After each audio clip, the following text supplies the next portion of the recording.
The night carried whispers across Ouagadougou, not the whispers of wind through acacia trees, but of secrets moving in shadows, digital shadows.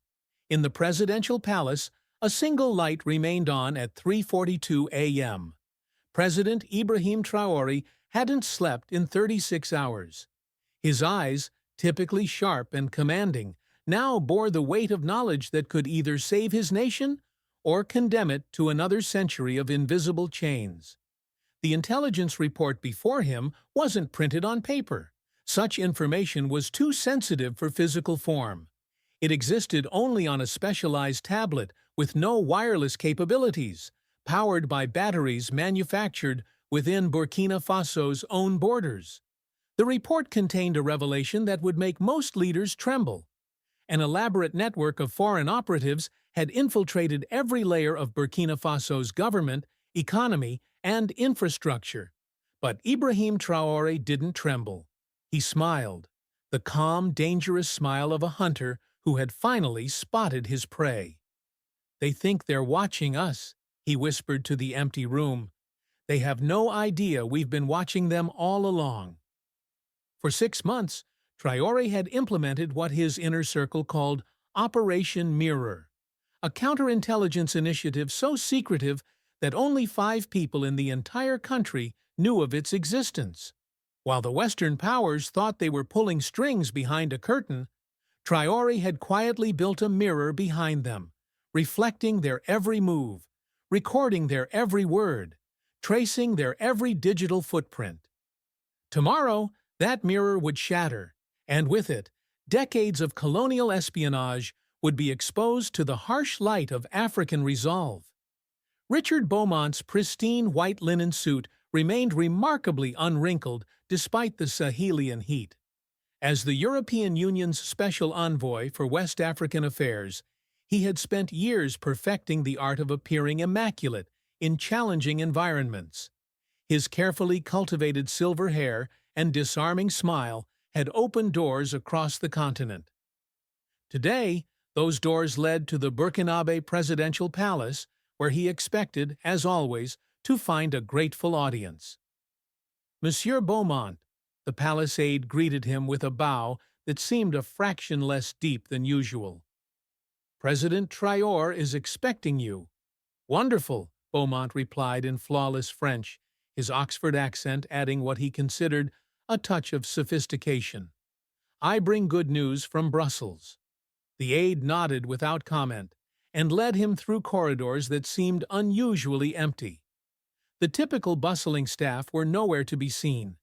Even the military guards stood with a different posture, more alert, more present.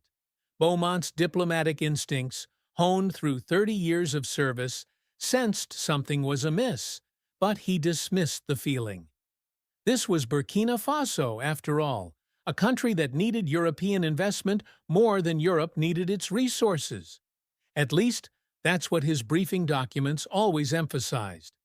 The doors to Traoré's office opened, and Beaumont stepped into a room that was not arranged as expected.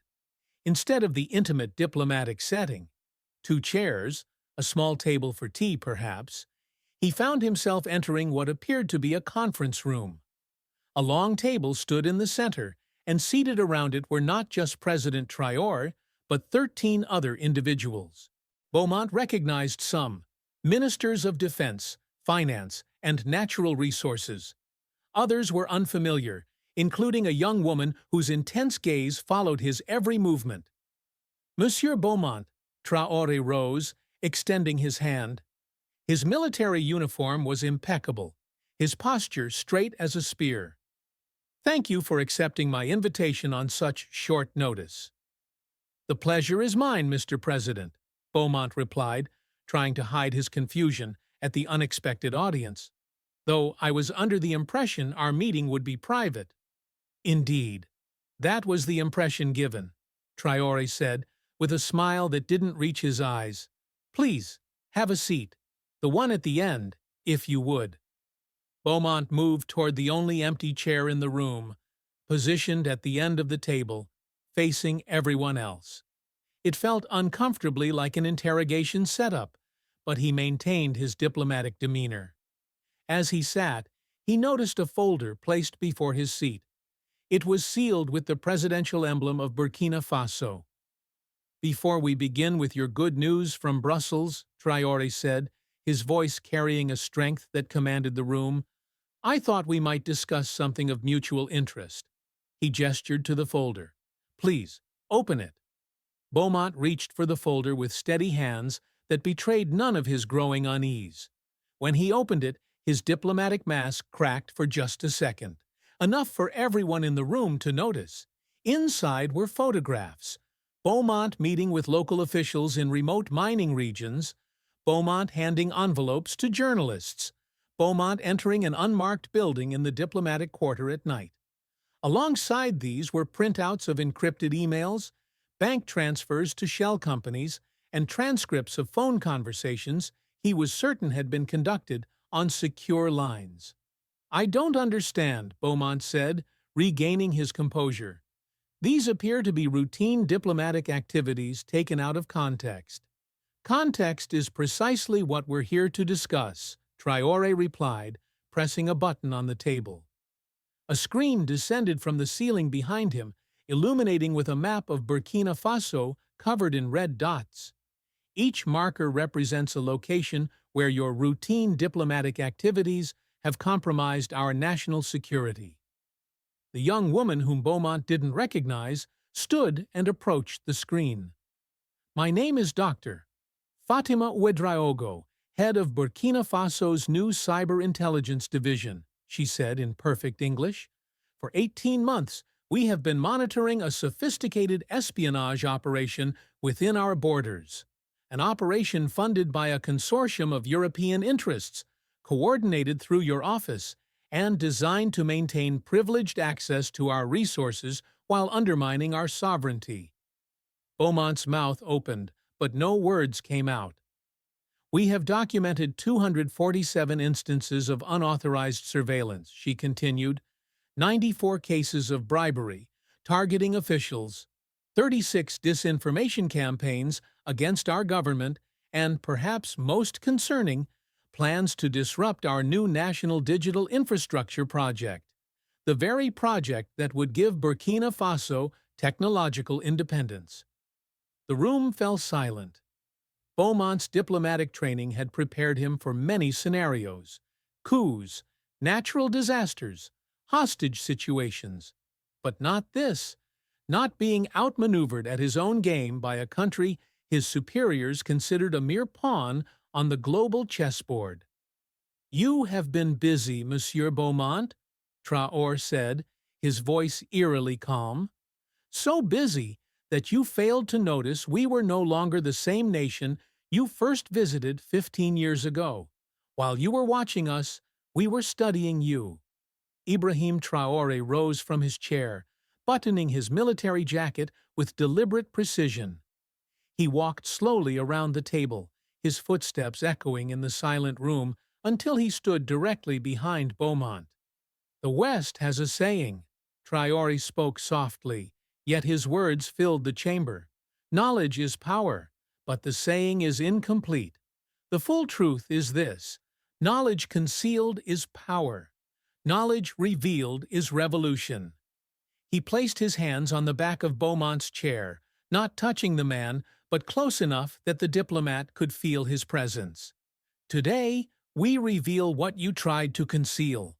Not just to you, but to the world." With a nod from Traoré, "Doctor."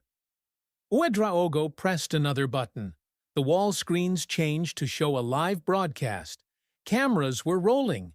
This meeting was being transmitted in real time to every television station in Burkina Faso, and through satellite feeds to international news networks across Africa and beyond. Beaumont's face drained of color. "This is a violation of diplomatic protocol," he managed to say, his voice barely above a whisper. "Espionage is a violation of sovereignty," Traoré countered, "yet you've made it protocol." The Minister of Defense, General Sayouba Cabaret, slid a thick document across the table toward Beaumont. "This contains the evidence of your network's activities in our country. Names, dates, amounts, objectives, everything. Copies have already been delivered to every African Union member state, the United Nations Security Council, and yes, to Brussels. Beaumont's hands trembled slightly as he reached for the document, but stopped short of touching it. "You don't need to read it now," Traoré said. "Your superiors will brief you thoroughly, I'm sure. But you should know that as of this moment, you are being declared persona non grata in Burkina Faso. You have 6 hours to leave our territory." The diplomat finally found his voice. "President Traoré, surely we can discuss this privately. There are explanations, complex geopolitical considerations that—" "The time for private discussions ended when you chose to use our hospitality as cover for sabotage," Traoré interrupted. "For generations, Africa has been the chessboard where other powers play their games. No more. At least not in Burkina Faso." Traoré returned to his seat at the head of the table, facing Beaumont directly. "You came to our country with hidden recorders in your pens, with satellites watching our movements, with agents corrupting our officials. You thought we were blind to your methods. But we learned from you, Monsieur Beaumont. We learned very well." Dr. Ouedraogo stepped forward again. "3 months ago, we inserted a sophisticated tracking algorithm into the European Union's West African database through a vulnerability in your own systems. The algorithm identified every foreign intelligence asset operating in our region. Some were journalists who never published. Some were aid workers who never provided aid. Some were businessmen whose companies existed only on paper." She displayed photographs of 12 Europeans and Americans, their faces now familiar to everyone watching the broadcast. "These individuals have already been quietly escorted to our borders. Their operations have been dismantled. Their local contacts have been enlightened about who they were really working for." Beaumont's diplomatic veneer finally cracked completely. "This will have consequences," he said, his voice hardening. "Severe economic consequences." Traoré leaned forward, his eyes locked on Beaumont's. "We anticipated that response. That's why, 6 months ago, we began recalibrating our economic partnerships. China, Russia, Turkey, India, Brazil. They don't attach the same strings to their investments, and they don't send spies disguised as friends." He slid a tablet across the table. On it was a list of new trade agreements and infrastructure projects, already signed, already funded, already underway. "Your economic threats lost their power the moment we diversified our relationships," Traoré continued. "But more importantly, what you fail to understand is that the Burkinabe people would rather face hardship with dignity than prosperity under surveillance." A subtle signal from Traoré, and 2 military officers entered the room, standing at attention by the door. "These officers will escort you to your embassy, where you can make the necessary arrangements for your departure," Traoré said, rising to indicate the meeting was over. "Your belongings from your residence at the diplomatic quarters have already been packed and delivered there." Beaumont stood shakily, his world unraveling before him. "The international community won't stand for this treatment of a diplomatic representative." "The international community will see exactly what happened here today," Traoré replied. "Transparency is our shield now. No edited reports, no filtered narratives, just the raw truth of how the great powers really operate in Africa." As Beaumont was escorted toward the door, Traoré called after him. "One last thing, Monsieur Beaumont." The diplomat turned. "Your good news from Brussels. Was it the approval of our loan request, or another set of conditions designed to keep us dependent? No need to answer. We no longer require either." The ripples spread quickly after Beaumont's expulsion. Within 24 hours, emergency meetings were convened in Brussels, Washington, and Paris. The Western media initially portrayed Traoré as an impulsive strongman, a dangerous radical endangering international relations. But then the evidence began to circulate. Thousands of documents, recordings, and photographs demonstrating the scale of foreign interference in not just Burkina Faso, but across West Africa. African social media exploded with the hashtag #WeSeeThem. In marketplaces from Dakar to Lubumbashi, people discussed what had happened in Ouagadougou. It wasn't just about one diplomat or one country, it was about a system being exposed, a curtain pulled back to reveal the machinery of modern colonialism. 7 days after the confrontation, Ibrahim Traoré addressed his nation from a simple wooden podium in a village square, not from the presidential palace. What happened last week was not an end but a beginning, he said, his voice carrying across the gathered crowd and to the millions watching on screens across the country. For too long, Africa has been told a story about itself, that we are incapable of solving our own problems, that we need guidance, that our resources cannot be managed by our own hands. That story was never written by us. Children sat cross-legged at the front of the crowd, elders stood with dignity, despite tired legs, and young professionals took time from work to witness this moment. There were no fancy decorations, no elaborate security, just a leader speaking directly to his people. When they came with guns, our ancestors resisted with spears. When they came with papers, our fathers resisted with protests. Now they come with algorithms, satellites, and economic treaties, and we will resist with knowledge, unity, and unwavering determination. Traoré stepped away from the podium, walking closer to the crowd. They expected us to make noise but not progress, to complain but not build, to accuse but not prove.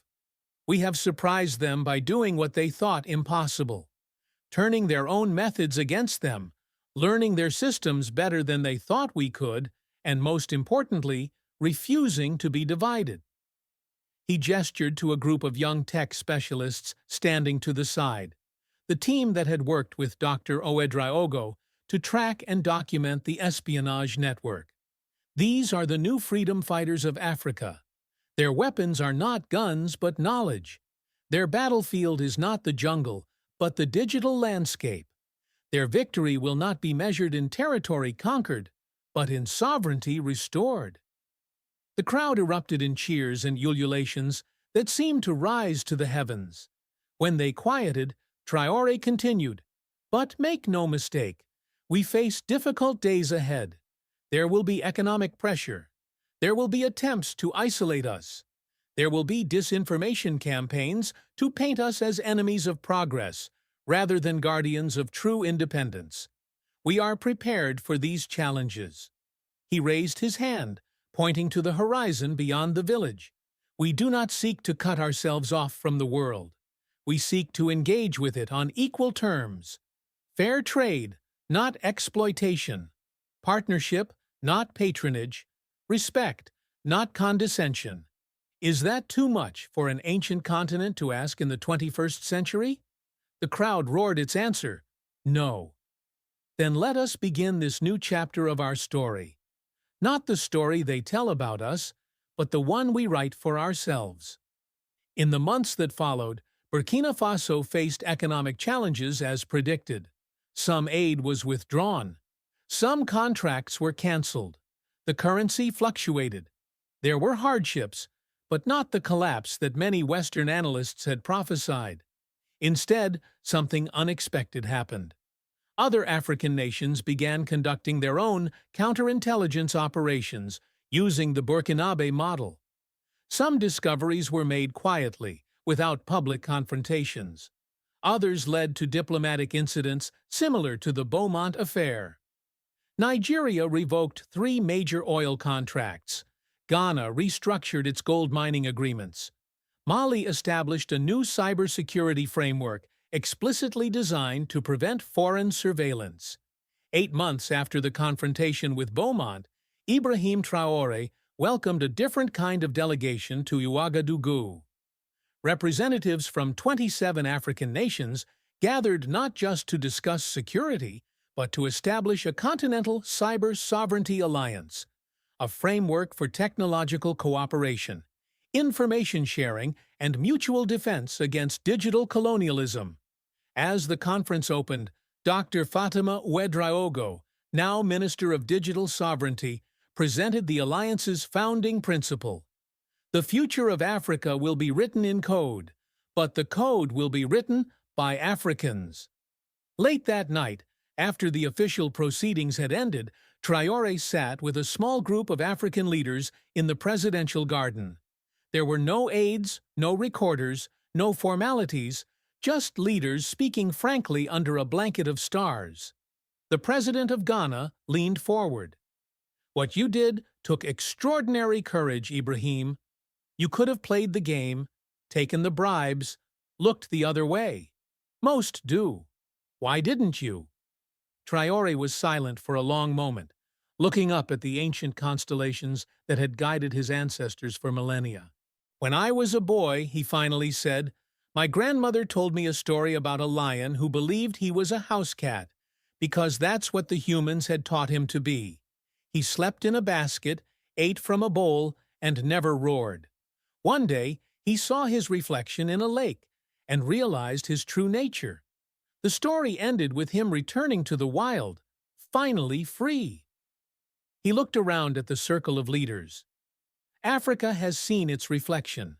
We know what we are, and we will never again be convinced to behave like house cats when we were born to be lions. The night air carried their quiet conversation across the garden. Not just words, but a vision spreading from mind to mind, heart to heart, nation to nation. A vision of an Africa standing tall, eyes open, fully awake to both its challenges and its immense potential. And in that garden, under those stars, something shifted in the world's oldest continent. Not with a revolution's noise and fury, but with the quiet determination of leaders who had finally stopped asking for permission to lead. Ibrahim Traoré looked at each face in the circle and saw his own resolve reflected back. They were no longer 17 individual nations with 17 separate struggles. They were Africa, awake and watchful, and now they were the ones doing the watching.